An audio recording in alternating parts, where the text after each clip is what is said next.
Bienvenidas y bienvenidos al episodio 77 del podcast de Soy Como Como. Hoy hablaremos sobre ejercicio físico. Nos centraremos en el ejercicio que se debería pautar. Qué palabra tan importante con nuestro invitado, pautar a pacientes que busquen pérdida de grasa, pero hoy también hablaremos de temas que nos preocupan mucho como la celulitis y el deporte, relación, y daremos consejos prácticos para poder aplicar en casa, en el gimnasio o donde sea. Todo esto lo haremos con Felipe Isidro, catedrático de ejercicio físico y salud y miembro del grupo de ejercicio físico y obesidad de la Sociedad Española de Estudio de la Obesidad, entre muchos otros títulos. Antes de entrar en materia, recordaros que como siempre nos acompaña Naturs Plus, nuestra empresa de suplementación de confianza que tiene un gran abanico de complementos naturales, y hoy nos vamos a fijar en uno, Son Fórmula, un suplemento que ayuda a preservar la masa muscular durante la pérdida de peso. Y aprovecho también hoy para hacer un anuncio que hice hace unos días, y es que en Soy Como Como volvemos con una nueva edición de nuestro curso online estrella, que es Pierde Peso con Pilar Rodríguez, que ya ha transformado la vida de más de 5.800 mujeres que han conseguido perder peso, pero lo más importante, aprender a comer saludable para siempre. Esto lo hacemos con vídeos teóricos, con un menú de 2 semanas y con el seguimiento de Pilar en el foro mañana, tarde y noche, contestando a todas las preguntas, y el foco siempre es para nosotras la nutrición. Entrar en soycomocomo.es, vais a encontrar el curso, o en etselquemenjas.cat si lo queréis en catalán. Y ahora, hechas todas estas presentaciones y previas, Felipe, bienvenido al podcast y gracias. Pues muchas gracias a vosotros por invitar. Bueno, hoy vamos a hablar de temas que preocupan muchísimo a la sociedad. Yo creo que va a ser muy interesante. Tienes cosas para decir que yo creo que son bastante novedosas. Y si te parece, no sé si podemos hablar de la obesidad o el sobrepeso como una pandemia mundial y qué consideraciones haces sobre eso. Un catedrático de ejercicio físico como tú. Lo es muy importante el tema de la obesidad, del sobrepeso, de lo que en realidad se llama exceso de adiposidad, porque es una pandemia mundial, ¿no? Estamos en un entorno obesogénico donde se prima en principio la comodidad, por lo tanto el moverse poco, porque tenemos patinetes eléctricos, metro, autobuses, coches, etcétera, y además se promueve su utilización. Y por otro lado estamos también en un entorno de mucha palatabilidad de alimentos, es decir, se busca un alimento que sea sabroso, y ahí, pues claro, la industria pues añade azúcares, añade grasas, trans, etcétera, y es un entorno muy difícil de combatir. Es decir, realmente al final la persona que tiene ese exceso de adiposidad es la menos culpable. Lo que tiene es una serie de inputs, una serie de entorno, es un entorno que le está constantemente agrediendo o permitiendo a su hipotálamo, ¿no? Que tenemos aquí el hipotálamo aquí detrás de la cabeza, alrededor del occipital, que te está diciendo que vayas a comer algo por si, a comer bastante si es posible, por si viene una época de hambruna, y que no gastes energía absurda, porque no te persigue ningún animal para cazarte, ni tú tienes que perseguir para cazarlo por si acaso lo necesitas, ¿no? Por lo tanto, estamos ahí con un gen que se le llamamos ahorrador, que nos incide constantemente en ingerir lo máximo posible y en gastar lo mínimo posible. Y eso es lo que nuestro cerebro recibe. El concepto de moda, hormesis, Sí. que dice sal de la comodidad, sal de la zona de confort, pasa frío, pasa mucho calor, pasa hambre, ayuna y corre, ¿no? Sí, lo que pasa es que más que salir de la zona de confort, que es muy difícil, porque el cerebro también te dice que por qué tienes que salir de una zona de confort, ¿no? Bueno, porque me encuentro Que mal, estás muy a Felipe. gusto. Sí, Ya, pero pero yo al lo final te ampliaría. encuentras mal. Yo lo que busco es ampliar la zona de confort. Es decir, que esa zona de confort la vayas ampliando hacia donde tú te encuentres bien, poco a poco, con progresión, y que te cueste poco, ¿no? Es decir, yo al final, en los congresos médicos donde incido a mis compañeros que están tratando directamente con fármacos o con otros tratamientos a las personas que sufren de obesidad o de exceso de adiposidad, les estoy hablando de una dosis mínima, eficaz y adherente de ejercicio. Es decir, ya no qué ejercicio es el que más grasa te va a gastar, qué ejercicio es el mejor, sino qué ejercicio puede hacer de una forma fácil mi paciente o la persona que me contrata o que quiere que le trate, ¿no? Por lo tanto, una dosis mínima eficaz. ¿Qué tipo de ejercicio es el más eficaz? No vale cualquiera, no vale cualquier ejercicio, porque cualquier ejercicio no es eficaz para disminuir grasa o para mantener o ganar músculo o función. Y luego, ¿en qué dosis? Porque cada persona está en un entorno diferente, está en unas condiciones diferentes y, por lo tanto, pues hay que tratar ese entorno específico y, por lo tanto, concretarle qué dosis es la más adecuada. No es lo mismo 2 días a la semana que 3, que 4, que 5. A lo mejor más no es mejor en muchas personas, ¿no? Entonces, el mejor ejercicio es el que se hace.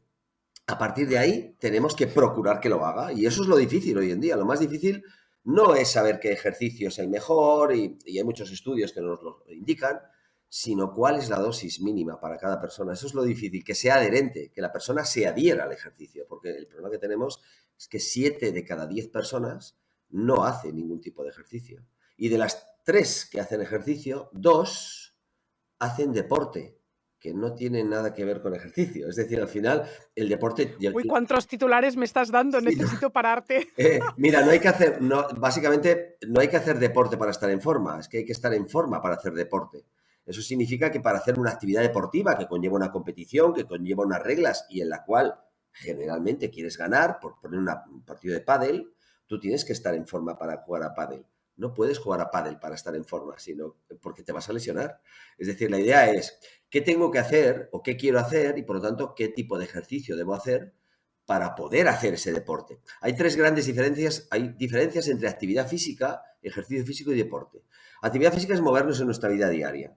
Por lo tanto, cuanto más nos movamos, mejor. Esto es de perogrullo, ¿no? Es decir, cuanto más te muevas, pues más actividad, más calorías, más actividad física haces. Eso está muy bien, eso es lo que nos dice la OMS. Hay que estar haciendo unos 300 minutos mínimo de actividad física, hay que moverse lo máximo posible, muévase usted un mínimo 1 hora al día. Me parece bien. Y la mayoría de veces inasumible por la mayoría de gente. Incluido yo, que yo hago ejercicio, pero yo me muevo, estoy mucho rato delante del ordenador, estoy sentado mucho rato, tengo mucha faena a nivel de ordenador y soy profesor, no me muevo delante de mi estrado, delante de mis alumnos, yo no me muevo poco, ¿no? Con lo cual me veo obligado a hacer ejercicio. Es decir, aquel que haga suficiente actividad física en su día, muy bien. El que no la haga, que somos la mayoría, aquellos 10.000 pasos, 12.000, 15.000 pasos, que no lo hacemos la mayoría, estamos obligados a hacer ejercicio. Entonces, es ahí donde yo me muevo, ¿no? En el tema de qué tipo de ejercicio y qué dosis debes aplicar. Si haces actividad física, mejor, pero si no lo haces, estás obligado a hacer ejercicio. Y luego está el deporte. El deporte, bueno, pues hay muchos deportes y cada uno tiene una reglamentación, cada uno tiene unos gestos y hay mucha probabilidad de que te lesiones si no estás en forma, ¿no? Entonces hay que llevar cuidado con estas 3 cosas. Hoy hablaremos de la importancia del ejercicio de fuerza, pero entonces, por ejemplo, practicar hits o practicar ejercicio de fuerza o tábatas o cosas que ya sabemos que están muy validadas, para ti no es un deporte porque no tiene categoría de deporte. No, mira, una de las cosas que tiene categoría de deporte es el CrossFit, porque tiene una reglamentación, porque tiene un campeonato nacional, tiene un campeonato mundial. Le faltaría que los hits y los tabatas tuvieran categoría de claro, deporte. pero un hit y un tabata no es un deporte, es un método de entrenamiento, es una forma de entrenar. Y es una forma de entrenar que puede ir muy bien para determinada gente y muy mal para otra gente. Por lo tanto, claro, uno no puede entrenar, por ejemplo, con una persona que tenga un exceso de adiposidad, no puede empezar a trabajar HIIT. Tendrá que empezar a trabajar de otras formas, mucho más progresivas, hasta que en un momento dado pueda llegar a HIIT. A ver, vamos a entrar en detalle. Venga. ¿Qué quiere decir exceso de adiposidad? Para que la gente que está escuchando diga soy yo o no soy yo y después dime por qué es perjudicial. Claro, uno primero tiene que saber su porcentaje de grasa. Sé que no es fácil, pero bueno, ya empezar a ver por ejemplo, muchas básculas de bioimpedancia donde te pueden medir tu porcentaje de grasa, tu porcentaje de músculo. El peso es una medida muy grosera. Eso significa que yo cuando me subo en una báscula normal me va a decir cuánto peso tengo en general, pero ahí le sumo hueso, músculo, agua, órganos. Por tanto, yo no sé cuántos kilos de grasa tengo. Es más, yo puedo estar perdiendo kilos de grasa y ganando kilos de músculo y pesando igual. Por ejemplo, sabemos que perdemos peso muscular con la edad. A partir de los 35 años perdemos un porcentaje de músculo cada año por biología. Entonces, una persona, por ejemplo, de 50 años que pese 88 kilos y a los 60 años sin hacer ejercicio pesa 88 kilos, está peor, porque ha perdido masa muscular sí o sí y, por lo tanto, lo ha rellenado de grasa. Esa pérdida de masa muscular, si sigue pesando igual, la ha pasado a grasa, ¿no? Entonces, por lo tanto, lo importante es conocer nuestra composición corporal. Y ahí está el exceso de adiposidad, sería estoy en un porcentaje de grasa demasiado alto para mi edad y mi sexo, ¿no? Y ahí hay una serie de tablas que sí que la ciencia nos dice, en las cuales podemos observar si uno está normal en cuanto a porcentaje de grasa o está subido de porcentaje de grasa. Está claro que un pequeño porcentaje por encima de lo normal no pasa nada, pero sí que está claro que a partir de un límite ese exceso de grasa va a provocar una inflamación, va a provocar lo que llamamos una tormenta de citoquinas. Citoquinas, bueno, pues son una serie de moléculas que inflaman, ¿no? Que esto está pasando con el COVID. Con el COVID ya se ha visto que hay una tormenta de citoquinas por el COVID y por eso la gente que tenía un exceso de adiposidad tenía un mayor riesgo porque ya venía con una tormenta previa y le ha sumado la tormenta del propio COVID, ¿no? Por lo tanto, debemos entender que un pequeño exceso de adiposidad va a tener un efecto más estético que también para mí es salud porque puede afectar a nivel mental a cualquier persona. Por lo tanto, una persona que no se ve bien hay que ayudarle siempre a que se vea mejor. Y si eso significa pues que tiene que adelgazar un poquito, yo la voy a ayudar siempre porque le está provocando un problema, igual que luego hablaremos de la celulitis, que muchos compañeros creen que es un tema estético, pero es que afecta emocionalmente a muchas mujeres, con lo cual pasa a ser un problema de salud. Llamarle salud mental, pero al final la salud es un todo, ¿no? Mental y física. Por lo tanto, yo siempre que alguien me explica que tiene un problema corporal, sea más estético o sea más de salud porque no se encuentra bien, siempre intento ser empático y ayudarle. Por lo tanto, no necesitamos estar en un gran sobrepeso para darnos cuenta de que no nos encontramos bien. Y por aquí empieza el trabajo muscular, ¿no? Cuando alguien ve que no funciona bien a nivel muscular, que le cuesta subir escaleras, que se cansa enseguida, ya está teniendo un problema. Por lo tanto, tiene que acudir a un profesional que le pueda ayudar. Seguramente puede tener o no un exceso de adiposidad, pero ya tiene una disfunción. Esto es como si vas en la moto o en tu coche y resulta pues que ves que no termina de funcionar bien. El coche sigue funcionando, pero no funciona bien, no funciona como siempre. Lo tienes que llevar al mecánico. No sé por qué, pero a veces cuidamos más todos nuestros elementos materiales que nosotros mismos. No solemos hacer una ITV anual. ¿Sabes? Para nada. El exceso de adiposidad no HIITs. ¿Por qué? Bueno, no, directamente no. Simplemente el exceso de adiposidad en una persona sedentaria que nunca ha hecho ejercicio no puede comenzar por un HIIT, por una alta intensidad, por sentido común. Tú has de empezar por intensidades más moderadas y que puedas ir subiendo en cualquier caso. De todas formas, el HIIT tiene una ventaja en cuanto a la oxidación de grasa o a la quema de grasa, que es que produce lo mismo que cualquier otro método que fuera más largo, más continuo, pero en menos tiempo. Pero no oxida más grasa, o sea, no quema más grasa. Simplemente es, mira, yo voy a conseguir que tú oxides más grasa en un entrenamiento, pero en menos tiempo. ¿Cómo? Claro. Pues dándole más intensidad. Pero simplemente es eso. A veces puede ir bien o a veces puede ir mal, porque eso va a crear un índice de fatiga, lo que llamamos un índice de fatiga muy alto. Hay gente que la fatiga... Vale.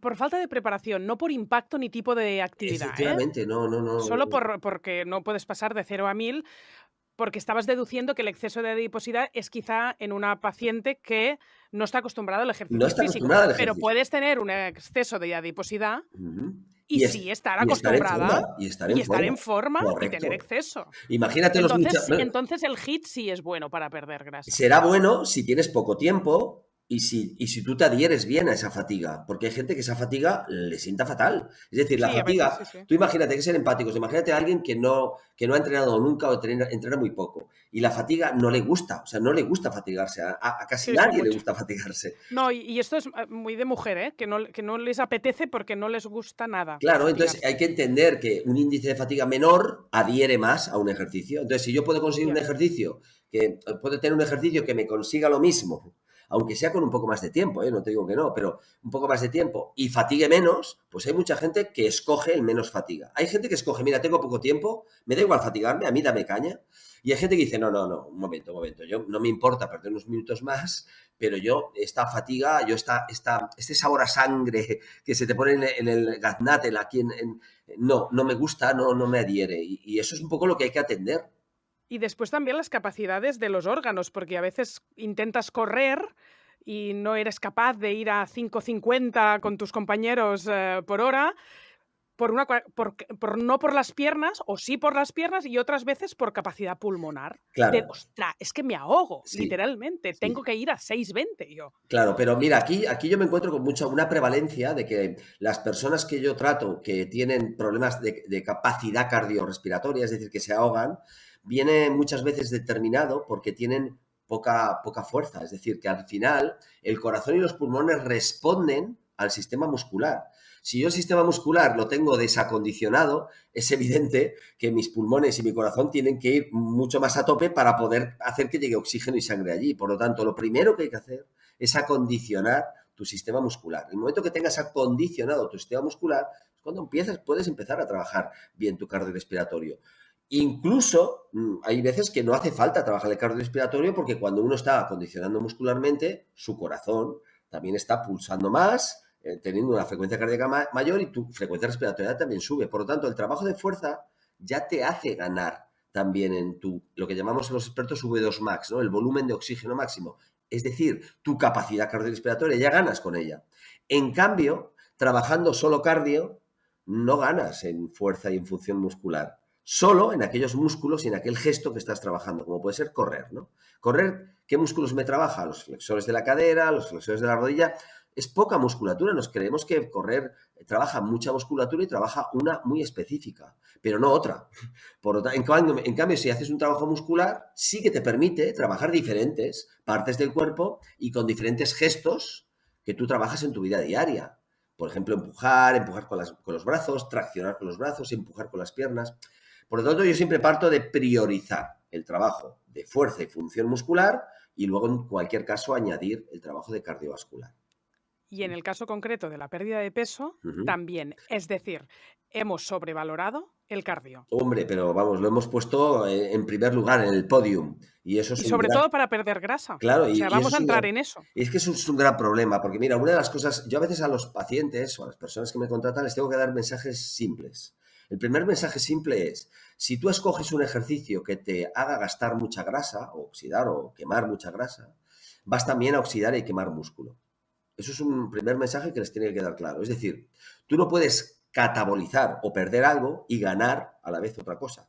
Tú entras en un estado catabólico, como puede ser perder grasa, y vas a sí o sí, vas a tener una gran probabilidad de perder músculo, ¿sí? Por lo tanto, primero, vamos a sanar tu músculo, porque probablemente lo tienes enfermo. En el músculo es donde están las chimeneas donde se quema la grasa, que se llaman mitocondrias. No están en otro sitio. Si tú en un proceso de pérdida de grasa pierdes músculo, vas a tener muchísima probabilidad de rebotar. Es decir, de volver a reganar peso graso otra vez. Porque en ese proceso de perder grasa te estás llevando por delante chimeneas que te van a hacer falta después para mantener el peso que hayas logrado. Por lo tanto, en cualquier proceso, en cualquier tratamiento de pérdida de peso graso, tienes que tener un objetivo prioritario que es no perder músculo.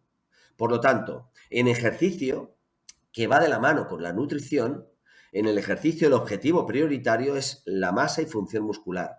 Porque como estoy en teoría llevando a cabo un tratamiento junto con una persona que es dietista, nutricionista y que le está llevando una dieta, va a ser la dieta la que más ayude a perder grasa. Por lo tanto, yo creo que esto es un equipo en el cual nos tenemos que dividir las funciones. No podemos ir todos a chutar el balón. El defensa defiende, el medio organiza y el delantero pues intenta marcar gol. Y el portero que no le marquen. Por lo tanto, en nutrición y ejercicio, cada uno tenemos una función. En nutrición, sí o sí, hacer una dieta hipocalórica, la que le vaya bien a esa persona, desde ayuno intermitente, cetogénica, la que le vaya bien, la que realmente funcione con su contexto, y para perder esa grasa, evidentemente añadiendo la proteína adecuada para que no pierda masa muscular, pero luego tienes que hacer el ejercicio adecuado, que es el ejercicio de fuerza, de función muscular, que es el primero que hay que trabajar. Porque si no, nos vamos a llevar por delante las chimeneas. Muy bien explicado. Añado una cosa de contexto que no sé si tiene valor o es una opinión propia, que a veces lo llamáis la ley de la compensación en cuanto al hambre y a la comida versus el deporte. Yo, cuando practico deporte, tengo más hambre. Puede ser que me pase si practico cardio y no me pase tanto si practico Así es. ejercicio de fuerza. ¿Eso tiene lógica? Sí, sí, tiene mucha. Más que cardio y fuerza, son métodos continuos o métodos intermitentes. El trabajo de fuerza siempre es un método intermitente. Eso significa que tú haces un ejercicio y descansas. Vuelves a hacer otro ejercicio y descansas, ¿sí? Este ejercicio intermitente es más saciante que un ejercicio continuo, como puede ¿Qué ser quiere un... decir saciante? Saciante significa que no te lleva tanto a hambre, es decir, no es hipoglucémico, porque cuando uno tiene hambre es que tiene la glucemia por debajo de lo normal. ¿De acuerdo? Es decir, una hipoglucemia normal te provoca hambre. Cuando estamos por debajo de 80 miligramos por mililitro de sangre de azúcar, solemos tener hambre. Muy por debajo de ya no. Cuando estamos por debajo de 60 o de 50, mucha gente no tiene hambre. No sé si te ha pasado alguna vez que llega la hora de comer, a la 1:30, a las 2 tienes hambre, por lo que sea no puedes comer y a las 4 de repente, pum, Sí, un se te clásico. va el hambre. ¿De acuerdo? Eso es que ya tu nivel de azúcar estás en un estado hipoinsulinémico, ¿no? Entonces, ¿qué ocurre? Que en el ejercicio hay cambios hormonales a nivel de insulina y en cambios glucémicos que provocan que unos ejercicios den más hambre que otros. Por ejemplo, no solamente la metodología que sea continua que da más hambre o intermitente que provoca menos hambre. El medio también interviene. El medio acuático da más hambre, el medio terrestre da menos hambre. Por lo tanto, si yo me voy a nadar continuo en un medio acuático, no lo dudes, vas a salir de la piscina con muchísima hambre. ¿De Qué acuerdo? fuerte. ¿Y eso por qué? Pues por esto, porque primero el agua es hipoglucémica, es hipotensiva y es hipoglucémica. Si dentro del agua escojo un método que es hipoglucémico, como puede ser un continuo, voy a nadar un montón de largos seguidos, pues vamos a juntar dos cosas que son hipoglucémicas o que son favorecedoras de una sensación de hambre, ¿no? También podemos hablar del hambre emocional, que muchas veces no es un hambre fisiológica, sino yo he hecho ejercicio y mi cabeza me dice que como he hecho ejercicio yo puedo comer ahora, ¿no? Eso es lo que te decía que es la ley de la compensación. Sí, O más sea, el te hambre estaba... emocional. Sí, pero es Sí, cierto. no, que tengo, o sea, yo cuando hago deporte como muchísimo más de lo que he quemado, porque Claro. es como que mi cabeza le está dando permiso para comer, porque oye, hoy he hecho lo que tenía que hacer. ¿Qué he hecho? ¿Qué? 15 minutos Pero aquí, de sentadillas y zancadas y ya estoy pero aquí como, tendremos que bueno, intervenir con los dos tipos de hambre, tanto el hambre física, que es controlada por el tipo de ejercicio que hagas, y el hambre emocional, que viene dada, es más a nivel educativo. Y está claro. muchas personas no es que se permitan el comer, sino que creen que comer les irá bien, les irá mejor, porque recuperarán mejor del ejercicio. Es decir, Ya.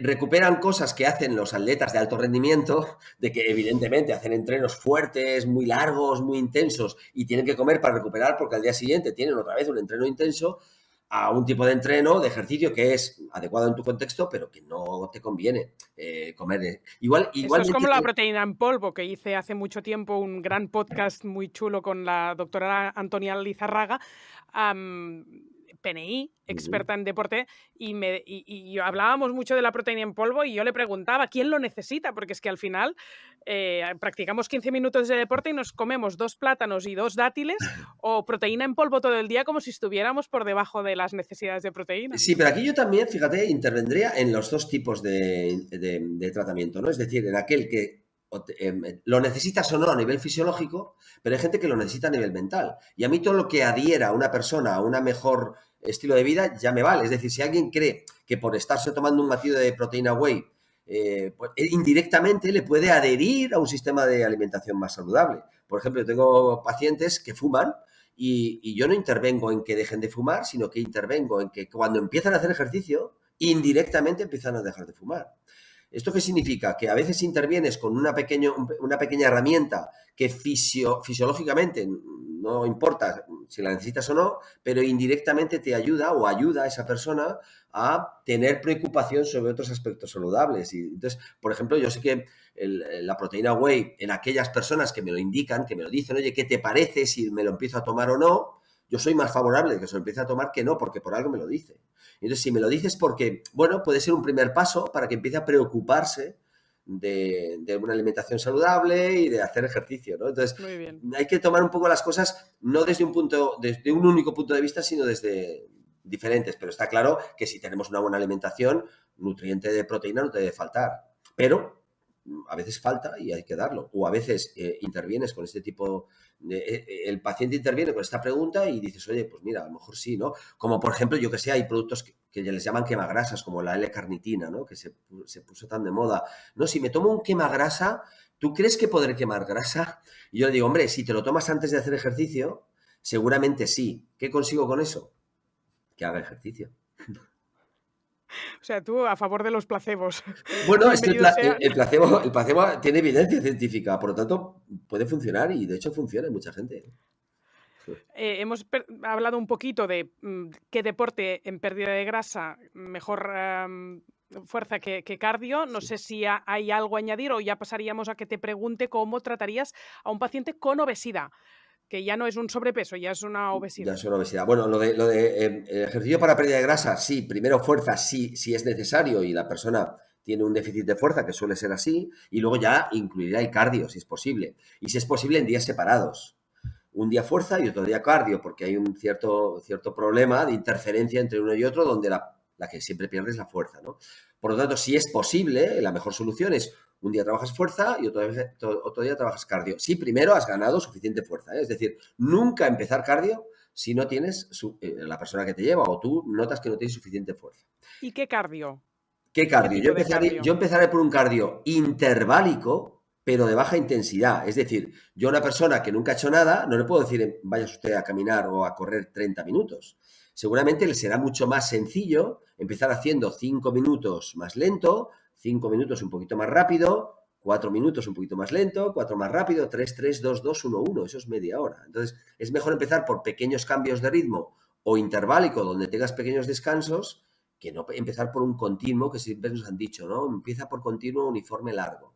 Bueno, pues no, es mejor empezar por un intermitente o interválico, que pueden ser cambios de ritmo, puede ser con descansos, pero a baja intensidad, que el paciente se encuentre bien. Volvemos otra vez a la adherencia. Me importa que el paciente se adhiera. Por lo tanto, la experiencia que yo tengo es que si empiezas por intermitentes, aunque sean cardio, el paciente está más cómodo, se encuentra mejor y termina mejor sin esa fatiga y se adhiere más a eso. Ya tendremos luego tiempo de subirlo. Vale, y acabarías con un correr sin problema, ¿eh? Sí, acabaría con un correr, pero siempre será mejor correr con cambios de ritmo que correr sin cambios de ritmo. Eso es evidente, ¿eh? Ya, pero a mí lo que me cuesta en eso, Sí. y no consigo la adherencia, es calcular, parar, mirar, reloj, tal. O sea, yo corro. Ya, pero fíjate, Y ya volveré. pero si tú tienes una programación de cambios de ritmo, es mucho más, se te hace mucho más agradable, es decir, mucho más corto. Porque si tú vas sin ningún cambio de ritmo, voy a correr media hora, 3 cuartos, y ahí estoy hasta que me indique que tengo 30 minutos o 45. En cambio, si yo te digo, vas a hacer 5 lentos, 5 rápidos, 4 lentos, 4 rápidos, tú tienes que estar mirando esos minutos y por lo tanto tú sabes que en los minutos más rápidos los podrás hacer un poco más rápido porque luego tienes unos minutos más lentos, ¿no? Y esa dicotomía de tener que estar controlando un poquito qué es lo que estás haciendo ahora y qué es lo que tienes que hacer en breve, hace que el tiempo se pase mucho más rápido, ¿no? Y sobre todo que es muy eficaz, ¿no? Y luego es eficaz, luego es muy eficaz, te pone muy en forma en los cambios de ritmo y ya no te digo si luego haces como series, ¿no? Mira, voy a hacer, no sé, un kilómetro un poquito rápido y luego paro. Igual que los ejercicios de fuerza, ¿no? Voy a hacer una serie y luego paro, pues el ejercicio... ¿Paro quiere decir paro del todo Paro o del ando? todo o camino, pero voy descansando. Eso pone muy en forma porque te permite que ese momento que estás corriendo o haciendo el cardio que sea, lo hagas a una mayor intensidad, ¿no? Entonces eso te pone más en forma. Por lo ¿Se tanto, puede improvisar un poco? En plan, corro 1 kilómetro y paro, claro, corro otro kilómetro y es paro. que O sea, es o hay así. o está muy pautado No, no, eso. no, no hay que pasarse en lo pautado y en lo programado. A veces nos pasamos como queriendo ser atletas de competición y en el atletismo de competición donde un segundo arriba, un segundo abajo es muy importante, sí, pero una persona que se quiere poner en forma, está haciendo una aptitud respiratoria, lo que llamamos programación ondulante. Tú haz un poco lo que te venga en gana ese día, lo que tienes que hacer algo, pero lo que te venga realmente en gana ese día y si tienes que hacer cambios de ritmo de 3 minutos, los haces y si en vez de 3 minutos tiene que ser de 2, pues los haces de 2, no pasa nada. Bueno, es que a veces como no entendemos del tema no sabemos si lo estamos haciendo bien. Tengo que hacer el descanso de 20 segundos, de 30 segundos. Aquel descanso que tú consideres que no te fatiga en exceso, pero que te está dando suficientes beneficios. Yo diría que los descansos tienen que ser más largos en personas que empiezan, evidentemente, y algo más cortos según vamos progresando. Entonces, esto es mucho sentido común. Cada vez tiene un poquito... Pero, por ejemplo, el corazón Sí. te debe bajar mucho. Muy rápidamente, no. Es decir, cuando uno descansa es mejor un descanso activo. Es decir, si yo hago una serie de 1 kilómetro, es mejor que el descanso lo haga caminando que no que me pare, ¿sí? Porque entonces eso provoca una bajada de frecuencia cardíaca, que puede ser una bajada de tensión demasiado rápida. Pero también es sentido común, es decir, te recuperas mucho más fácilmente haciendo un descanso activo que en un descanso totalmente pasivo, ¿no? Entonces es un poco seguir un sentido común. A veces los profesionales creo que marcamos demasiado miedo en la gente, es decir, decimos, no se te ocurre hacer ejercicio solo, sola, te tiene que llevar a alguien. Bueno, eso está muy claro cuando tienes una patología, cuando es importante que alguien te programe el ejercicio. Pero cuidado porque hay personas adultas, sanas, o jóvenes sanos que pueden empezar a hacer ejercicio sin ningún tipo de entrenador personal ni entrenador físico, ¿no? Que a veces nos pasamos. Aunque después nos lesionamos un poco, Bueno, también te lo diré. O sea, no sé si a veces voy al fisio, digo, me duele la pierna, no sé qué, el psoas tal, que me quedo clavada, que cuando bajo la pierna me hace clec, clec, clec, y me dice, deja de hacer sentadillas ya, que son lo peor, y menos con salto. Y es como, hostia, ¿y ya, qué hago? O sea, las pesas no sé qué, porque los brazos, las cervicales y la espalda. Ahora me dices que sentadillas con salto es lo peor. No debemos atender a demasiados diferentes profesionales que nos hablen de lo mismo. Si vas a un profesional de ejercicio, debe ser de ejercicio. Un médico no debería hablar de no hagas este ejercicio porque no entiende de ejercicio. Te puede recomendar que hagas ejercicio, pero cuidado que la prescripción te la hace un profesional. Y si tú haces algo, mira, te voy a hacer una frase que yo siempre digo a mis pacientes, ¿no? Un primer paso no te lleva a donde quieres, pero te saca de donde estás. Por lo tanto, hay que empezar a hacer algo. No hay que tener miedo en hacer algo, porque estás peor donde estás. Donde estás, que es siendo sedentario y demás, estás mucho peor que si luego tienes un pequeño dolor de rodilla porque hayas hecho algún día saltos. Es decir, a veces tenemos miedo y nos quedamos en un sitio que estamos peor que Sí, donde está podríamos claro. ir, ¿no? O sea que hay que perder miedo a hacer ejercicio. Hay que hacer ejercicio con sentido común. Te preguntaba el deporte para una persona con obesidad. Sí, vamos a diferenciar entre qué tipos de obesidad. Hay obesidad grado 1, grado 2 y grado 3. Yo, por ejemplo, tengo personas con obesidad grado 3, se le llama obesidad mórbida, una palabra un poco despectiva, pero no me gusta. Prefiero decir obesidad grado 3 con 180, 190, 210 kilos. Claro, este tipo de personas, ¿qué tipo de ejercicio? ¿Deben hacer ejercicio? Sí, absolutamente. Es decir, no hay contraindicación absoluta para el ejercicio. Es otra de las cosas que en muchos congresos médicos lo digo. No hay contraindicación absoluta para ejercicio. Y otra cuestión será qué tipo y qué dosis. Pero no hay contraindicación. La persona que no haga ejercicio se muere antes y se muere peor. Todos nos vamos a morir, pero se va a morir antes y peor. Por lo tanto, vamos a intentar morir lo más tarde posible y lo mejor posible. Vamos a vivir Yo lo mejor posible. hace años empecé a decir una frase que era si no hay deporte no hay esperanza y me la quedé para mí. Claro. No hay esperanza. Envejecer es inevitable, pero sentirse viejo es opcional.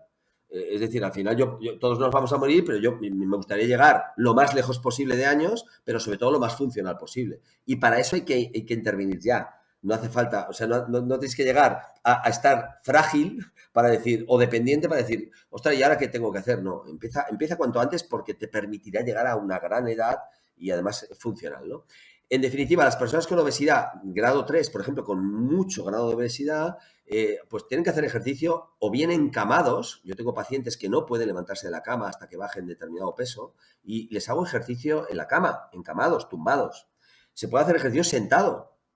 Una persona en una silla puede hacer muchos ejercicios y evidentemente puede hacer ejercicio de pie, en la obesidad grado 2 o grado 3. Pero en ocasiones es mejor empezar con ejercicios en una silla. Muchas veces nos dicen, mira, el primer ejercicio sentadilla. Bueno, será para quien pueda hacer una sentadilla. Tú ahora ponte 100 kilos encima y me haces una sentadilla. Eso es lo que siente mi paciente con 200 kilos, que debe pesar 90, que tiene 200, que le sobran 110 y que yo le digo que haga una sentadilla. No puede hacer una sentadilla. Por lo tanto, deberá empezar a hacer ejercicios sentado, de extensión de rodilla, de grupos pequeños, que luego, ganando fuerza de esos grupos pequeños, pueda hacer algún ejercicio de pie. Por lo tanto, no es válido un mismo tipo de ejercicio para todo el mundo, ni siquiera para personas que sufren obesidad, porque también hay que determinar qué tipo de obesidad y qué limitaciones tienen. Ahí sí que tiene que intervenir un profesional del ejercicio físico que determine qué tipo de ejercicio es el más adecuado en función de la patología de esa persona. Pero vamos, que hay que trabajar la fuerza. ¿Y grado 1 y grado 2? Grado 1 y grado 2 sí que pueden empezar a hacer ejercicio ya de pie o sentado en algún caso, pero empezaría por ejercicio de fuerza, sí, y de pierna. Porque la pérdida de fuerza y la pérdida de masa se da primero en las piernas. Tenemos diferentes tipos de fibra muscular, tipo 1, que es la lenta, la oxidativa, la que nos permite hacer cosas durante mucho tiempo. Y luego tenemos una fibra mixta, que le llamamos fibra tipo 2A. Y luego tenemos un tipo de fibra que es la fibra de potencia, la que nos da mucha velocidad. Esa es la primera que se pierde. Y esa, sobre todo, la tenemos en las piernas. Por lo tanto, cualquier persona que no haga ejercicio o cualquier persona que tenga una patología, es decir, que pierda masa muscular, la primera fibra que pierde es la de la fibra tipo 2X, es la fibra rápida. Por lo tanto, ¿debemos hacer ejercicios de fuerza? Sí. Sobre todo, primero, ¿por dónde? En las piernas. Lo primero. ¿Tiene usted poco tiempo? ¿Tiene pocas ganas? No se preocupe. Solo ejercicios de pierna. A veces digo, tengo 10 minutos hoy y hago pesas. Claro. Y pasan días y no hago piernas. Es más importante hacer piernas que brazos, Muchísimo ¿verdad? más por dos cosas. Una, porque estás perdiendo mucha fuerza en piernas, lo primero. Y segundo, porque en las piernas está el 70% de nuestra masa muscular. Hay mucha gente que me dice, no, un día trabajo la parte de arriba y otro día trabajo la parte de abajo. Un momento. La parte de abajo tiene el 70% de tu masa. Por lo tanto, tendrás que trabajar, en cualquier caso, una vez la parte El de abajo. 70% la parte de abajo y el Claro. 30% la de arriba. Entonces, la dosis mínima, cuando yo hablo de todo esto de dosis mínima, es priorizamos ejercicio de fuerza en piernas. Lo priorizamos. Si luego el paciente tiene más tiempo, no se fatiga, podemos incluir otras partes, pero primero piernas. Y concretamente las piernas, el cuádriceps es la masa muscular que antes pierde fuerza. Por eso a la gente mayor o a la gente que tiene patologías le cuesta levantarse de una silla, le cuesta caminar, precisamente porque tiene el cuádriceps muy desacondicionado. Por lo tanto, si el paciente puede hacer sentadillas, las hace. Si el paciente no puede hacer sentadillas porque pese mucho o tenga problemas de rodilla, extiende la pierna y está trabajando cuádriceps. Te he dicho dos mensajes clave, fuerza y piernas. Y un tercero, que poca gente sabe, es que como perdemos fibra rápida, hay que hacer el gesto rápido. ¿Sí? Es decir, si tú puedes hacer 20 sentadillas con tu peso corporal, hazme menos de la mitad, pero lo más rápidamente posible. ¿Sí? No me llegues a hacer muchas repeticiones. Más no es mejor. Más nos va a estar trabajando más la fibra lenta.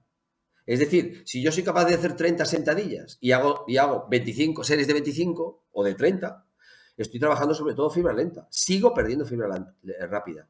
Si yo mi paciente, ¿Cuál sería entonces la serie de la sentadilla? La serie de sentadillas sería una indicación muy, muy sencilla, es haz la mitad o menos de las que pudieras hacer, de cualquier ejercicio.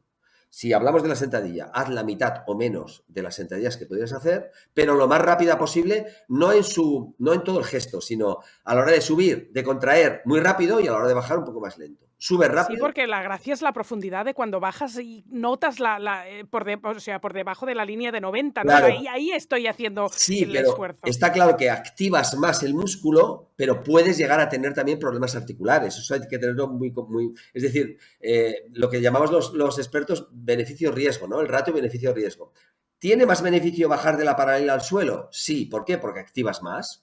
Estiras más el músculo, por lo tanto, luego para contraer... Es que si voy rápido, aparte de que tengo la sensación que estoy haciendo mal el ejercicio, tengo la sensación que no estoy haciendo ejercicio fuerza, que estoy haciendo cardio. No, porque yo te estoy diciendo que lo hagas lo más rápido posible. Mira, fuerza es igual a masa por aceleración. ¿Vale? O trabajas con mucho peso o trabajas con mucha aceleración. Hay algunas excepciones, ¿no? Por ejemplo, pues el entrenamiento isométrico. Si yo empujo una pared...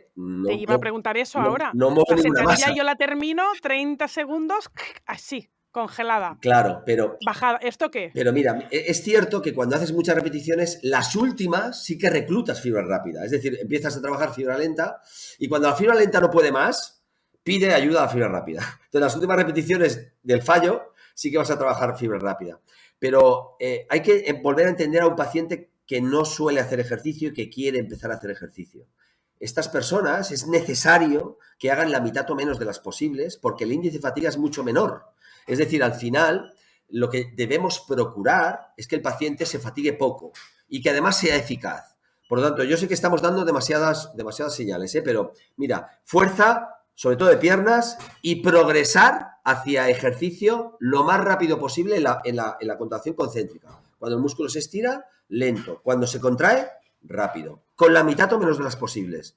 Pruébalo. Y luego alternalo con otros días, que puedas hacer otras cosas. Dime, aparte de sentadillas, ejercicios para fortalecer el cuádriceps. Bueno, cualquier ejercicio que sea de extensión de la rodilla, es decir, que tú extiendas la rodilla, vas a trabajar el cuádriceps. Si estás sentado. Así como en forma de perro, subiendo la pierna y sí, no, pero no subiendo la pierna entera. Es decir, tenemos articulaciones. La rodilla es una articulación, la cadera es otra. Si yo extiendo la rodilla, ya trabajo el cuádriceps. Si yo flexiono la cadera, por ejemplo, subiendo la pierna entera, estoy trabajando un músculo del cuádriceps, que es el recto anterior. Por lo tanto, ejercicios de cuádriceps, tú estás sentado ahora mismo. Si yo te digo, busca las patas de la silla, pon la punta de los pies o de las zapatillas en la punta de la silla y aprieta, estás trabajando cuádriceps. Isométrico, pero estás trabajando cuádriceps. Es decir, el cuádriceps trabaja sobre todo cuando extiendes la rodilla. Por lo tanto, en una sentadilla, claro, extiendes la rodilla, pero también extiendes la cadera y extiendes el tobillo. Por eso la sentadilla... lo que estás activando son mucha masa muscular de las piernas. Es un muy buen ejercicio la sentadilla o la zancada.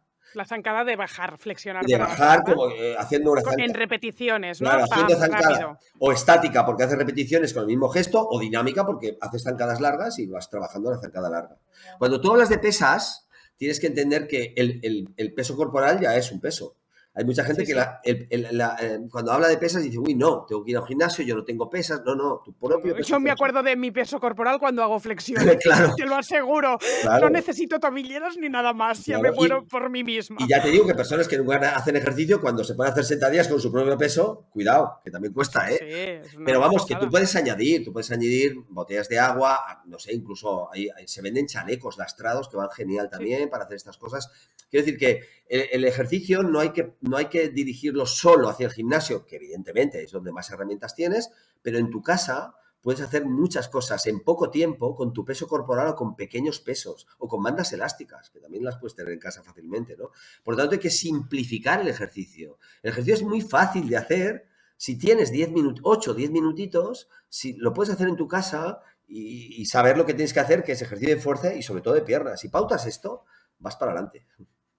Ahora que estamos en las piernas y hoy tenemos que hablar de la celulitis, vamos a hablar de cosas que no sabemos, que tú dices, como por ejemplo que para la celulitis correr no sería lo mejor. Pues no, y te digo por qué. Mucha gente cree que la celulitis es un exceso de grasa y ahí es la primera equivocación. La palabra itis muchas veces ya nos dice que es una inflamación, ¿no? Una tendinitis, una inflamación del tendón, una bursitis.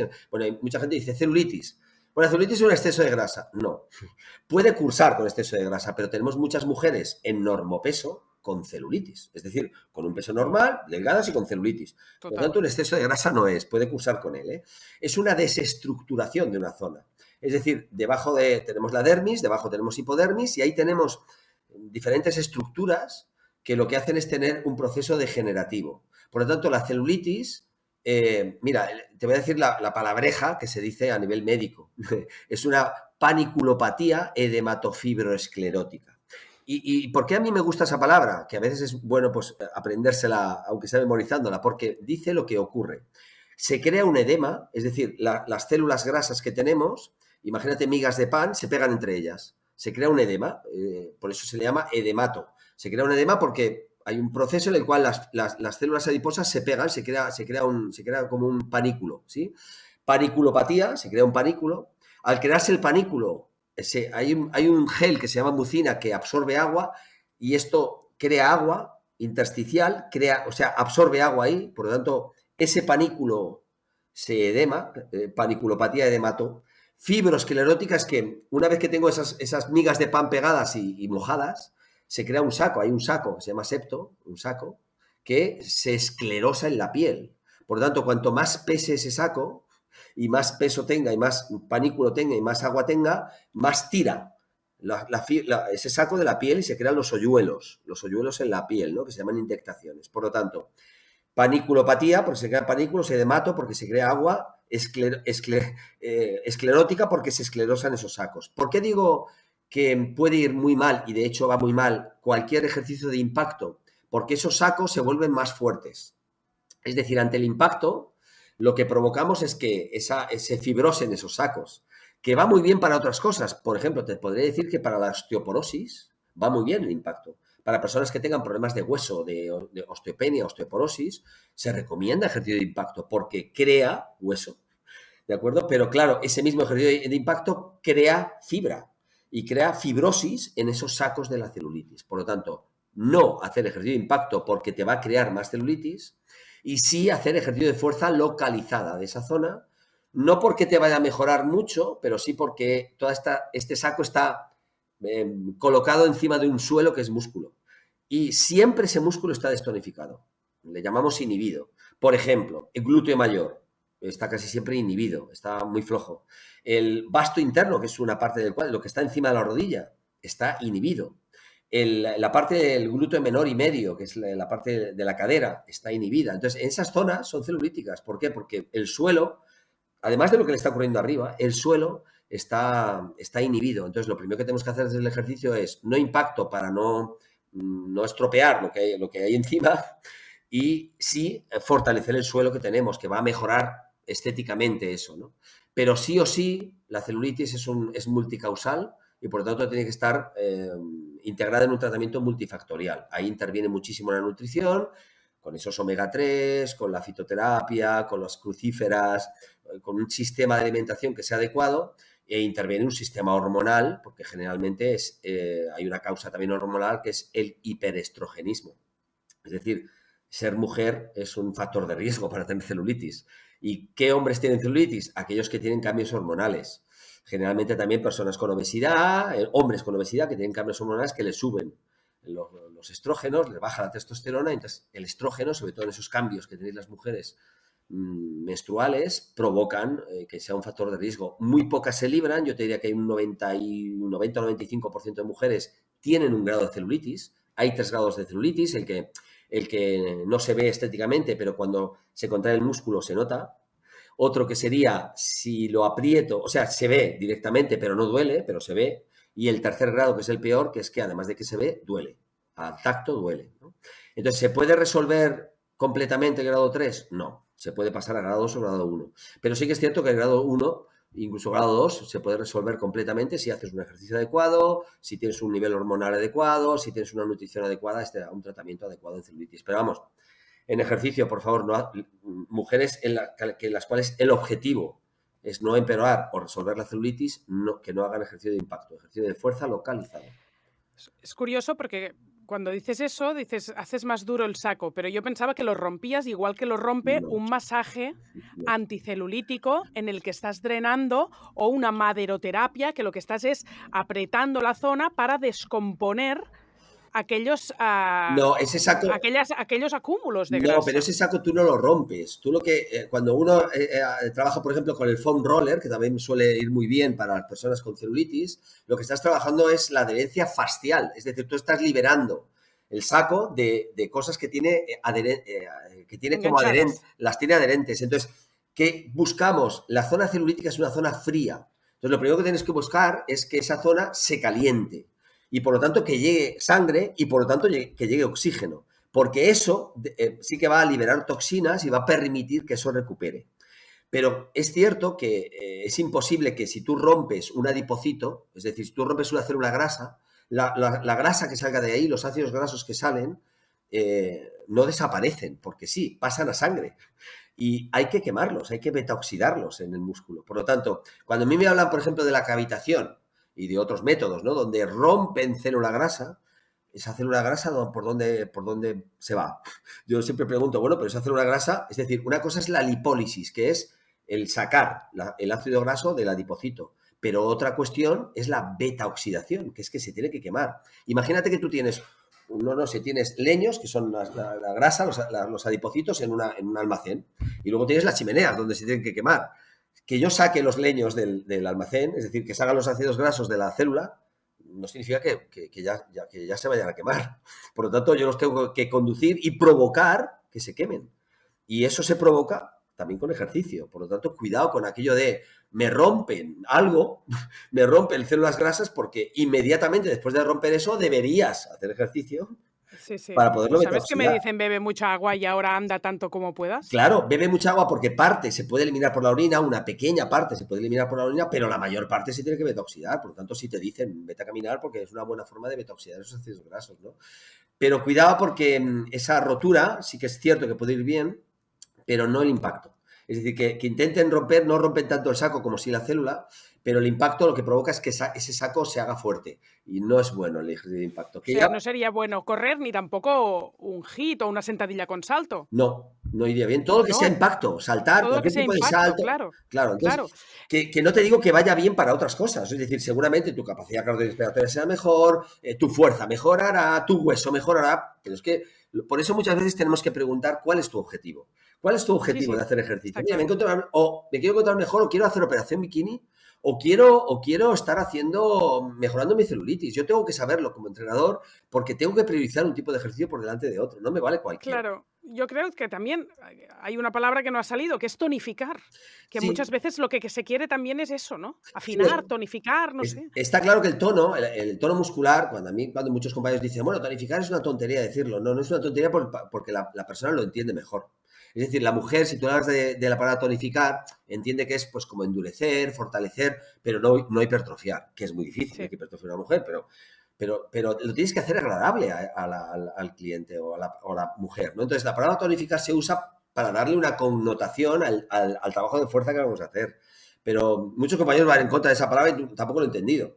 Eh, bueno, yo no entiendo, yo soy muy disruptivo, ¿eh? Yo llevo muchos años y como he tratado a muchos pacientes, yo intento entender al paciente siempre. O sea, el problema del paciente yo lo tengo que entender. Lo que no puedo es abordarlo desde una perspectiva de no entenderlo. Es decir, no, tú ya estás bien, qué tontería, ¿por qué te preocupas si estás bien? No, no.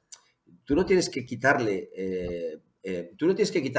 importancia al problema. Tú tienes que solucionar el problema o ayudar a solucionar el problema.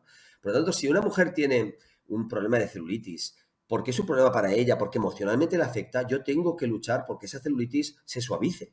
No tengo por qué quitarle importancia a eso, ¿no? Entonces, la palabra tonificar yo la uso mucho porque suaviza el trabajo, la palabra de fuerza, ¿no? Que muchas mujeres lo tienen como que no les gusta. Em, no sé si quieres, después de hablar del cuádriceps, de las zancadas, las sentadillas, añadir algún tipo de ejercicio que vaya bien, ya que aparte de la alimentación, que es fundamental, para parte externa e interna de las piernas y muy cercana a la rodilla, que es donde se acumula, que es eso que dices tú que está como dormido, ¿no? Mira, en las Inhibido, tres zonas has que son dicho. glúteo mayor, yo trabajaría mucho lo que llamamos hip thrust, que es tumbarte en el suelo y levantar la cadera, o sea, levantar la cadera hacia arriba. Ese ejercicio con todas las variantes. Yo siempre pienso que este ejercicio no, Es un ejercicio no que sé, activa mucho el glúteo mayor. Por lo tanto, y me cuesta como poco y pienso, o no lo hago bien, o aquí dónde está la gracia de no este debes ejercicio. estar haciendo un ejercicio o una variante del hip thrust o de la elevación de cadera fácil para ti. Por lo tanto, se ha de complicar. Y se puede complicar de muchas maneras. Tú te puedes poner un peso encima de la cadera, elevar una pierna, puedes estar trabajando con una banda No, elástica.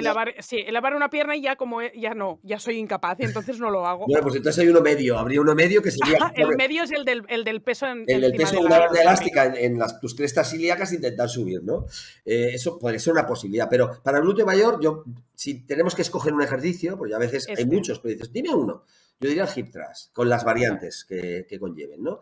Para la parte exterior, es decir, la cadera, para las cartucheras, que le llamamos, ¿no?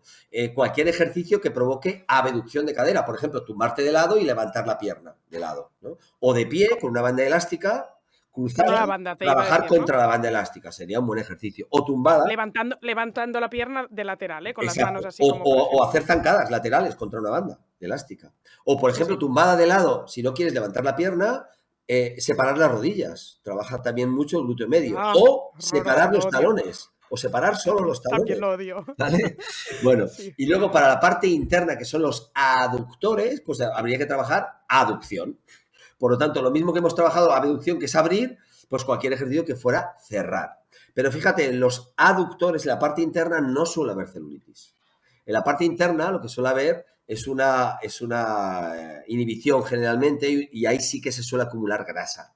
La celulitis se da mucho más en glúteo mayor, en vasto interno y en la parte lateral. Y el vasto interno que decías, para esa celulitis que hay encima de la rodilla, lo ideal es los últimos 30 grados de extensión de la rodilla. Por ejemplo, de pie, con una banda elástica contra una espaldera, extender la rodilla, desde pequeña flexión a extensión contra una banda. O, por ejemplo, bajar esas escaleras va muy bien para el vasto interno. Bajar escaleras, ¿sí? Wow. No subirlas, sino bajarlas. Pues subirlas también, pero bajarlas sobre todo. O, por ejemplo, hacer una zancada hacia atrás, no hacia adelante. La zancada hacia atrás activa mucho el vasto interno. O, por último, una sentadilla con una pelota o con un objeto entre las rodillas. Hacer una sentadilla con un objeto entre las rodillas activa mucho el vasto interno. Me estoy cansando sin moverme de la silla. ¿No? Muy bien dicho todo. Bueno, hay algunas entrevistas tuyas en internet que la gente las puede buscar, Felipe Isidro, en Google, y aparece de golpe 10.000 pasos. Sí, bueno, en los titulares o entre el texto. A ver, ¿qué pasa con los 10.000 pasos diarios? Que antes lo has dicho por ahí, pero ¿sirve, no sirve? Bueno, yo siempre digo que caminar está bien para no estar mal, pero no para estar bien. Sí, es decir, o que sacar a pasar al perro va muy bien para el perro. Eso significa que es mejor que no hacer nada, pero es insuficiente. ¿De acuerdo? La gente Ni que vayas muy rápido. Aunque camines rápido, no importa. Hombre, si caminas más rápido será... Mira, caminar lento es mejor que no caminar. Caminar rápido es mejor que caminar lento. Pero caminar rápido te va a mejorar tu capacidad, algo más, tu capacidad cardiopulmonar y ya está. Pero tú seguirías teniendo seguramente... Pero a ver, a nivel de gasto calórico, correr una hora pueden ser 700 calorías, me lo estoy inventando de memoria.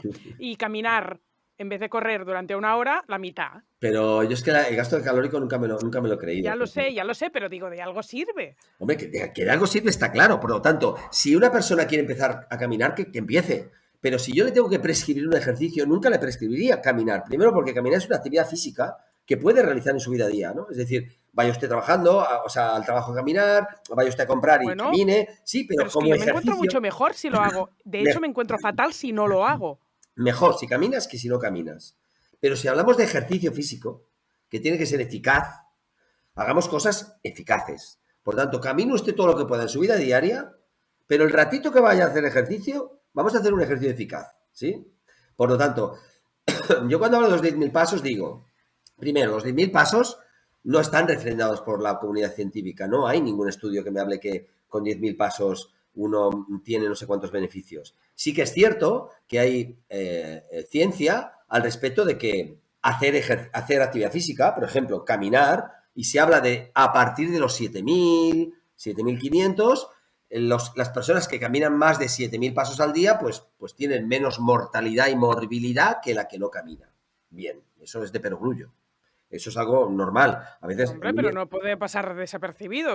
Es sí, muy importante esto. Pero eso yo creo que todo el mundo lo sabe. Es decir, a mí me gusta decir cosas que la gente no sepa, pero todo el mundo sabe que caminar será mejor que no caminar. Una cosa es saberlo, otra cosa es hacerlo. Vale, ya lo ves. Mira, tú mismo lo has dicho. Por lo tanto, lo primero que tenemos que hacer es adherir. El principal problema no es conocer qué tengo que hacer, sino cómo lo tengo que hacer para poderlo hacer. Eso sí que es otro intríngulis. Por lo tanto, caminar está bien, vale.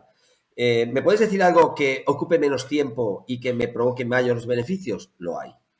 Es lo que estamos hablando, ¿no? Por lo tanto, en algunas entrevistas yo pues he dicho, por favor, dirigido a los médicos, ¿no? A la comunidad médica, por favor, no prescriban caminar como única cosa, porque el paciente ya sabe que, bueno, si camina estará mejor, pero dígame algo. Es como si vas a un dietista nutricionista y te dice, coma saludable.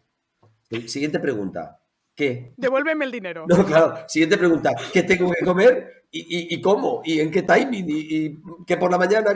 Dime algo. No, y que comer saludable ya sabe que es sano, igual que caminar, claro. Pero ¿y qué más, no? Claro, ¿y qué más? Entonces, ese es el problema, que luego es el tipo y la dosis, ¿no? Y por ahí vienen esas entrevistas de cuidado, los 10.000, no nos creamos estas cosas, no, no digamos... Yo digo que siempre es iatrogenia por parte de un profesional sanitario si dice algo que ya el paciente sabe y que no cumple. Hay que dar soluciones. Bueno, y que te entra por una oreja y te sale por otra, en plan, obvio. Así mal. es. ¿Cómo sería para ti la pauta ideal, entonces, de un ejercicio a nivel semanal, también de horarios? Mira, ¿cuál es el ideal? ¿En ayunas? ¿No hace falta? Has tocado un punto importante que es el horario, el momento. A ver, el mejor ejercicio, puedo decirte que es el que se hace, si lo puedes hacer en cualquier momento, pero si puedes escoger un momento, siempre es mejor por la mañana. En salud, siempre es mejor por la mañana. Y sobre todo, si es posible, al exterior. La luz solar y el ejercicio matutino provoca algo muy importante que es dormir mejor, que luego por la noche tengas mejor calidad de sueño. Por lo tanto, por la noche, esas fases que tenemos no REM y REM, cuando se mueven los ojos o cuando no se mueven los ojos durmiendo, la más profunda es cuando no se mueven los ojos. Mucha gente dice, bueno, yo he soñado. Bueno, pues si has soñado mucho y te acuerdas de muchos sueños es que no has dormido con mucha calidad, porque cuando se mueven los ojos es la fase más superficial.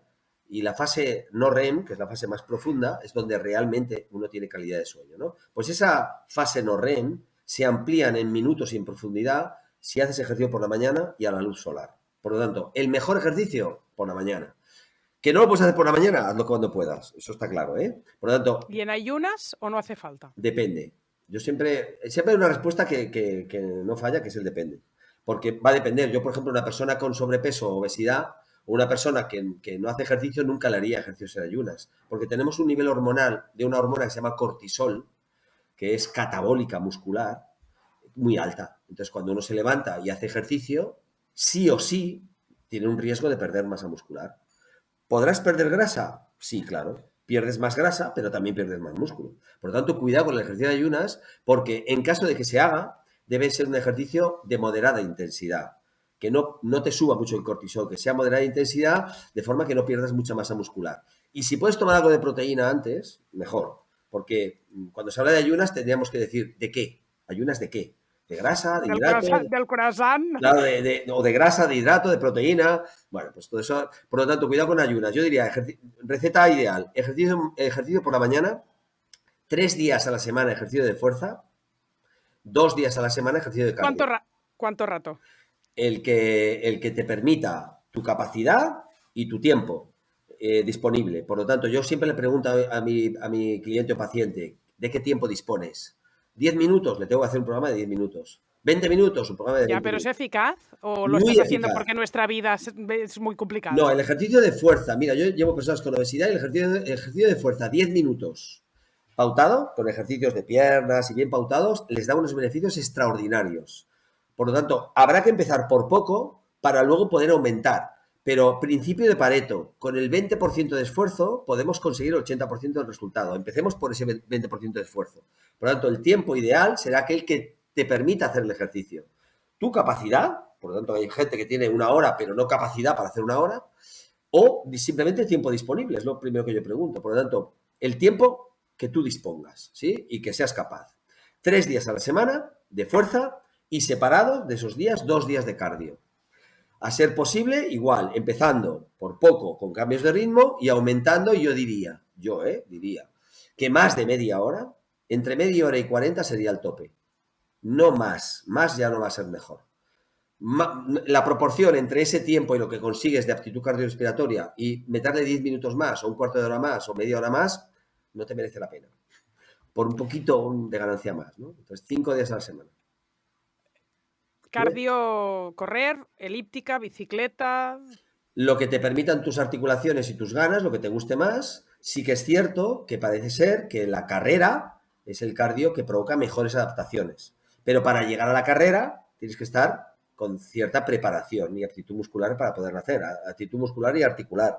Por lo tanto, aquellas personas que sufren algo de articulaciones, que empiecen por algún ejercicio sin impacto, como puede ser una elíptica o bicicleta u otras, y aquellos que no tengan problemas, pues que empiecen por una progresión de correr como base, pero lo ideal sería alternar diferentes cardios, porque de esa manera alternaríamos diferentes gestos y diferentes músculos. Y por lo tanto, trabajando el mismo sistema cardiorrespiratorio, podríamos estar también mejorando diferentes fibras y diferentes gestos, con lo cual yo lo que en esos 2 días suelo recomendar que si bien el correr a aquellos que no tengan problemas articulares puede ser lo mejor, sí puede ser que hagan un día cardio con carrera y otro día cardio con otro cardio. Incluso aquellos que llaman al gimnasio y disponen de diferentes máquinas cardiovasculares, que ese mismo día cambien de máquinas. Es decir, que hagan media hora, 10 de cinta, 10 de elíptica y 10 de remo, por ponerte algo. Eso sería lo ideal. Porque cambias de fibras musculares, tu capacidad cardiorrespiratoria también mejora en ese sentido. Hemos hablado de celulitis, pero en pérdida de grasa, la grasa puede estar localizada en otros sitios. No sé si aquí hay también algún consejo en este proceso de pérdida de grasa, que también tiene mucho que ver con la insulina que estén ingiriendo. Claro, ¿sabes qué pasa? Cuando hablamos de pérdida de grasa, en general la grasa se pierde de forma general, ¿no? Es decir, la persona que tiene un sobrepeso o tiene un exceso de adiposidad, pues no tiene problema en perder todo en general. Pero luego hay personas que están más bien en normopeso, pero tienen acumulado grasa que le llamamos resistente, ¿no? Subcutánea, grasa subcutánea, resistente. Entonces, sí que es cierto que hay una frase que yo siempre digo, que no por masticar chicle se elimina la papada. Eso significa que no por hacer demasiado ejercicio de una zona se va a eliminar la grasa de esa zona. Pero hay que matizar esto. El sí y el no son dos palabras muy cortas que necesitan mucha explicación por detrás. Yo cuando digo muchos compañeros que dicen es imposible perder grasa localizada, les diría, bueno, si es posible adquirir grasa localizada, ¿por qué no es posible perderla? ¿No? Es decir, si se me acumula en una zona, ¿por qué no se me puede desacumular de esa zona? Es decir, si fisiológicamente se puede acumular, será porque hay un contexto que favorece esa acumulación. Pues bueno, voy a buscar un contexto que favorezca la pérdida. Lo que pasa es que es un contexto muy complicado, te explico. Es un contexto primero, en el cual tienes que estar en hipoinsulinemia, es decir, con la insulina muy baja. Por lo tanto, o en ayunas o haciendo algún tipo de dieta, tipo cetogénica u otras, que te mantengan la insulina baja. Esas células adiposas que tenemos en esas grasa resistente tienen como unos receptores que hacen que una célula sea diferente de otra. Por lo tanto, por ejemplo, en la cara tenemos células adiposas, pero tenemos unos receptores que le llamamos alfa. Esos receptores de esas células permiten que la grasa se pierda rápido. De hecho, cuando alguien hace una pequeña dieta o hace un déficit calórico, pierde grasa de la cara o de otras zonas y no de otras, ¿no? Es porque esos receptores cambian. Los receptores alfa permiten pérdida de grasa rápida o más o menos eficaz, pero hay otros, los beta, me he equivocado, beta 3 permiten esa pérdida de grasa y los alfa no. Los alfa es como que se ponen ahí y dicen, no, tú no vas a salir de aquí. Tenemos de los dos en todos los sitios, pero tenemos más activados unos que otros. Por lo tanto, lo que tenemos que favorecer es un contexto donde los beta se activen. Ese contexto es insulina baja, es zona fría, igual que la celulitis, por lo tanto hay que favorecer que llegue sangre. Y a veces me preguntan, ¿las cremas pueden ir bien? Sí, pueden ir bien. ¿Por qué? Porque favorecen el que llegue más sangre. Si yo tengo que eliminar ácidos grasos y llevarlos a que se betaoxiden, cuanta más sangre tenga en esa zona, es evidente que algo ganaré. Porque... ¿Pero con la crema llega sangre? No, por la crema no llega sangre. La crema por el manipulado. Claro, la crema el calor la crema de frío-calor lo que provoca es una mayor microcirculación. Entonces, con poco, claro, yo también puedo golpear la zona, ¿eh? Si golpeo o pellizco la zona, también creo microcirculación. Al final, lo que se trata es que esa zona fría llegue más sangre. Y llegando más sangre, hago ejercicio localizado de esa zona para que llegue más sangre, no para perder grasa, para que llegue todavía más sangre más interna, y luego hago un pequeño cardio posterior. Fíjate, que es una fórmula un poco difícil, pero para que los oyentes nos entiendan, un ligero ejercicio de esa zona de tonificación en ayunas y seguido inmediatamente de un cardio muy suave, que puede ser 10 minutos o un cuarto de hora para poder betaoxidar pequeños ácidos grasos que hayas pasado a sangre, es un contexto favorable, ¿sí? Si no estás en ayunas, si te acabas de desayunar o acabas de comer o estás en otro contexto, no se va a provocar, ese contexto no es favorable. ¿Por qué? Porque si hay insulina, si estamos en un estado de insulina normal o en hiperinsulinemia, las catecolaminas, en vez de activar los receptores beta, activan los alfa, con lo cual no se puede gastar. Es complicado, la grasa localizada es muy complicada, pero cuidado con decir es imposible. No, no es imposible. Es posible, aunque es muy complicado, pero yo lo consigo con algunos pacientes. Luego están también los respondedores o los no respondedores, ¿no? Tiene lógica entonces hacer ejercicio en ayunas, a no ser, que es lo que me pasa a mí, que cuando hago ventanas de 6 horas sin comer, a la siguiente comida llego con una insulina muy, muy baja. Entonces, justo antes de comer, que tampoco me apetece mucho, sería ese el momento. Pero por ese puede tener sentido el ejercicio en correcto, ayunas, pero el ejercicio que hicieras en hipoinsulinemia no tiene que ser intenso, ¿eh? Estamos hablando de un ejercicio muy simplemente que con el objetivo que está persiguiendo es movilizar una grasa de una zona y luego betaoxidarla con un ejercicio de intensidad moderado. O sea, no es un ejercicio para ponerte en forma. ¿Cómo la movilizas? ¿Tendrás que hacer ejercicio de fuerza? No, porque si creas un acúmulo de lactato, es decir, el ejercicio intenso tiene un problema, que crea lactato en la zona y el lactato inhibe la lipólisis. Por lo tanto, el ejercicio, por eso yo siempre digo, el ejercicio para gastar grasa como tal no nos conviene manejar el tejido muscular. Ya la dieta nos ayudará en gastar grasa, pero cuando el objetivo con este caso que tú me estás preguntando de grasa localizada, bueno, pues vamos a hacer un ejercicio para grasa localizada, tiene que ser un ejercicio muy suave, de fuerza de esa zona y de cardio después, porque no quiero activarla, no quiero inhibir la lipólisis. Yo hago un ejercicio intenso, será mejor para mi capacidad, pero peor para mi lipólisis. Pero ¿cómo será para manejar? ¿Cuál es este ejercicio que no es muy intenso? Pues tú haces un ejercicio. Si tú, por ejemplo, vas a hacer el ejercicio que decíamos antes de los hip thrust, pues los haces muy poquitas repeticiones con muy poquito peso. O sea, lo que estoy buscando con ese ejercicio es activar la masa muscular para que llegue más sangre desde interno. Si por externo le he puesto cremita, me he dado ahí pellizquitos y incluso duchas de agua fría. Ya está, entonces toca cardio ya. Claro, y luego toca cardio después de eso. Es decir, son como conceptos muy diferentes. El problema que tenemos con el ejercicio es que todo el mundo mete en el mismo saco un montón de cosas diferentes. Y cada cosa se trata de forma diferente, en un contexto diferente. Y por eso es importante un profesional. No para empezar a hacer ejercicio para sentirte bien, pero cuando tus objetivos son unos concretos, es muy importante que des con un profesional competente, cualificado y competente, que sepa qué, cuándo, cómo y de qué forma es la forma más eficaz con el objetivo que tú estás persiguiendo. Muchas veces, perdona, el sí, el no es... Cuando muchas veces dicen no, es que no lo sé. La palabra no muchas veces detrás lleva no lo sé. O sea, si yo digo que es imposible, me quedo más a gusto que si digo es posible porque tengo que explicar cómo es posible. No sé, ¿sabes? Bueno, complicado. No, que va. Revelador. Muy bien. FelipeIsidro.com, si queréis contactar con él Sí. y pedir un seguimiento como Dios manda después de estos tips introductorios que hoy nos has dado. Y ya para terminar, y creo que no hace ni falta deducir la respuesta, ultramaratones, triatlones y demás, has dicho de entre 30 y 40 minutos suficiente, pues ya me imagino. Yo diría que eso es un atentado para la salud.